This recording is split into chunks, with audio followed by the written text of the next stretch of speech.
Uphele kabuhlungu umjolo wesalukazi esineminyaka 68 sibulawa yisoka ngesitini.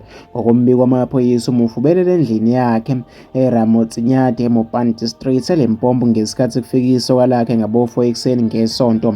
Kuthiwa kuqala ingxabano phakathi kwalabo babili. Isoka labeke selilanda isitini lashaya isalukazi saquleka. Kubiza abezimo eziphuthumayo abafike kulo muzi bazama ukwelapha owesifazane. Abezimo eziphuthumayo bathola ukuthi isalukazi silimale kabi saphangalala. Sifika esibhedlela. Kusho-ke uColonel Malesela Ledwaba okhuluma amaphoyisa aseLimpopo.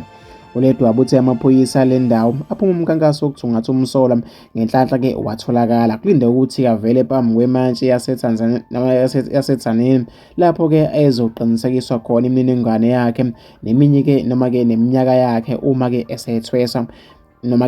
esethweswa ngokusemthethweni icala-ke lokubulala.